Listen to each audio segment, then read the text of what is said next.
In 1966, our bus hit a donkey cart on the road to Izmir, Turkey, and it must have taken 6 hours before the authorities came to investigate the accident.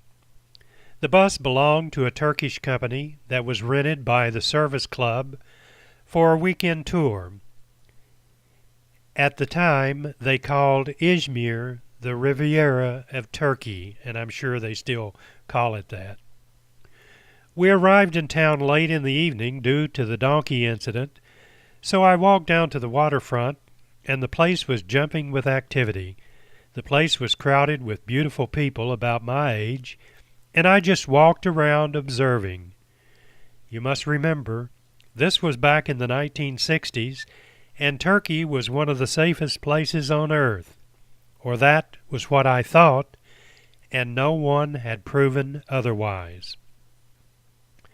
Most of the places were so crowded you could not get near the place. The people did appear to be the upper crust in Turkey. I went into one of the fanciest restaurants I had ever seen while staying that weekend in Izmir.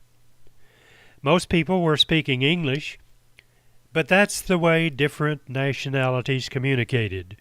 Russians spoke to Turks in English, and all the Turks spoke English. The quickest way to frustrate an educated Turk was for an American who spoke a few words of the language trying to talk Turkey. The Turks had a word for it, and it was called talking Tarzan.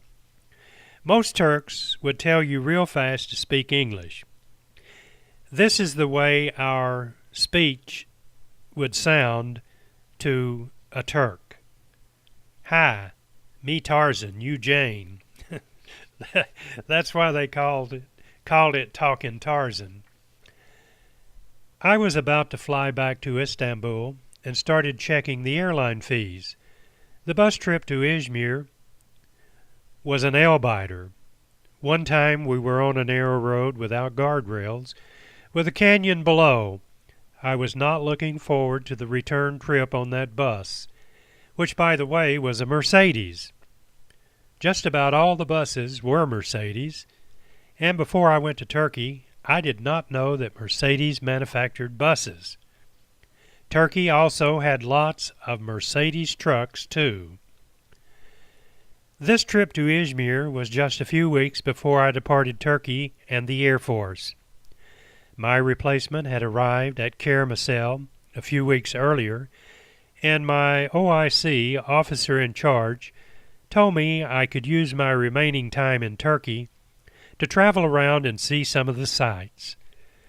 Like I have said many, many times before, I wish I had maintained a journal.